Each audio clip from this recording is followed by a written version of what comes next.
बिस्मिल्लाहिर्रहमानिर्रहीम रब्बि इश्रह ली सदरी व यस्सिर ली अमरी वहलुल उक़दतम मिन लिसानी यफ़क़हू क़ौली।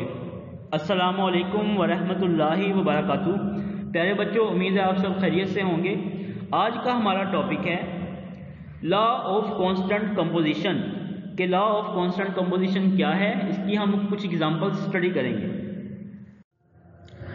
सबसे पहले वो कह रहा है composition refers to the type and number of atoms present in a substance. किसी भी चीज़ के अंदर जितने भी एटम्स मौजूद होंगे उनकी टाइप को यानी कि उनकी किस्म को और उनकी तादाद को हम कहते हैं कि कंपोजिशन है। मिसाल के तौर पर अगर हम आपसे कोई पूछे कि वाटर की कंपोजिशन क्या है तो आप फ़ौरन कह देते हैं कि वाटर के अंदर दो तरह के एलिमेंट होंगे, हाइड्रोजन एंड ऑक्सीजन, और हाइड्रोजन के दो एटम है, ऑक्सीजन का एक एटम है, तो ये वाटर की कंपोजिशन है।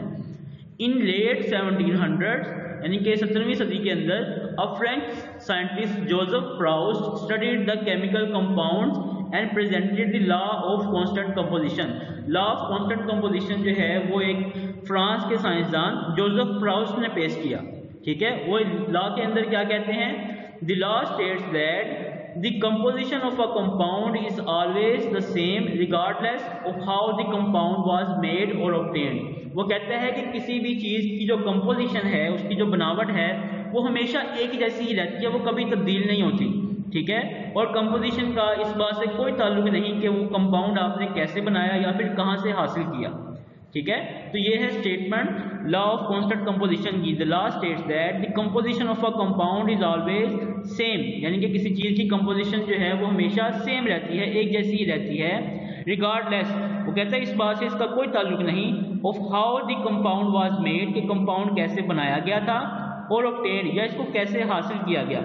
आगे इसने एग्जांपल दी हैं, water can be obtain from many sources. पानी को हम बहुत सारी जगहों से हासिल कर सकते हैं, फॉर एग्जांपल रिवर, दरिया हो या कोई कुआं हो या फिर वो समंदर हो, but its composition is always the same, लेकिन उसकी कंपोजिशन जो है वो हमेशा सेम ही रहती है। कंपोजिशन क्या है वाटर की, H2O, यानी कि पानी के अंदर दो एलिमेंट होते हैं, hydrogen and oxygen, two hydrogen atoms और वन ऑक्सीजन एटम्स आपस में मिलते हैं तो उससे वाटर का मॉलिक्यूल बनता है। वो कह रहा है कि पानी को आप किसी भी जगह से हासिल कर लें, उस पानी का फॉर्मूला जो है, उसकी जो कंपोजिशन है वो हमेशा H2O ही रहेगी। There are two atoms of hydrogen and one atom of oxygen present in a molecule of water। तो पानी के एक मॉलिक्यूल के अंदर एक ऑक्सीजन एटम और दो हाइड्रोजन एटम ही हमेशा मौजूद होते हैं। सेकेंड एग्जाम्पल दी हुई है, carbon dioxide is produce in a number of ways. Carbon dioxide को भी हम बहुत सारे तरीकों से बना सकते हैं, but its one molecule always consist of one carbon atom and two oxygen atom. लेकिन कार्बन डाइऑक्साइड के मॉलिक्यूल के अंदर हमेशा एक कार्बन एटम और दो ऑक्सीजन एटम ही होंगे। ठीक है, तो कार्बन एटम की कंपोजिशन, कार्बन डाइऑक्साइड की कंपोजिशन भी हमेशा सेम रहती है। इसको हम कहते हैं लॉ ऑफ कांस्टेंट कंपोजिशन, यानी कि किसी भी चीज़ की जो कंपोजिशन है, जो उसका केमिकल फॉर्मूला है, वो जहाँ से भी हासिल कर लें वो हमेशा सेम ही रहेगा। तो इस टॉपिक से रिलेटेड आपका लॉन्ग क्वेश्चन नंबर 7 है। क्वेश्चन है state the law of constant composition and give example.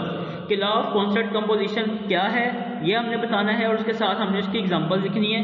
तो फर्स्ट आप मेन हेडिंग इसकी लिखेंगे लॉ ऑफ कांस्टेंट कंपोजिशन, और लॉ ऑफ कांस्टेंट कंपोजिशन में हमने इसकी स्टेटमेंट लिखनी है, the law states that the composition of a compound is always the same regardless of how the compound was made और obtained. सबसे पहले हमने इसकी डेफिनेशन लिखी, उसके बाद हमने इसकी एग्जांपल्स भी देनी है।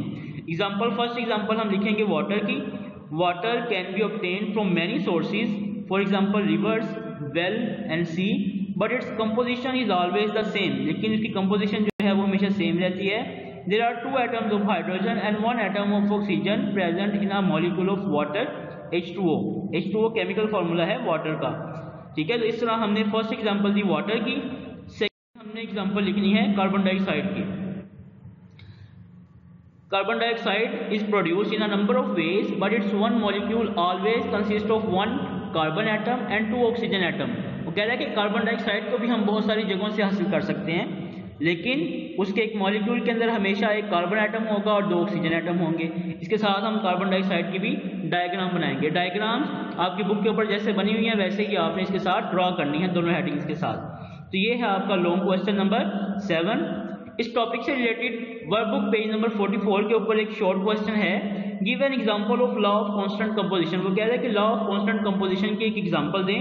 तो हम इसमें एग्जांपल लिखेंगे कार्बन डाइऑक्साइड की। Carbon dioxide is produced in a number of ways but its one molecule always consists of one carbon atom and two oxygen atoms. It is an example of law of constant composition। तो जो हमने carbon dioxide की जो example study की है वैसे ही हम ये एग्जांपल यहाँ पर शॉर्ट क्वेश्चन में लिख देंगे। तो आज का आपका होमवर्क है कि आपने वर्कबुक पेज नंबर 44 को कंप्लीट करना है और उसके साथ लॉन्ग क्वेश्चन नंबर 7 को लिखना भी है और उसको अच्छे तरीके से याद भी करना है। जज़ाकुमुल्लाह खैरा। अस्सलामु अलैकुम व रहमतुल्लाहि व बरकातुहू।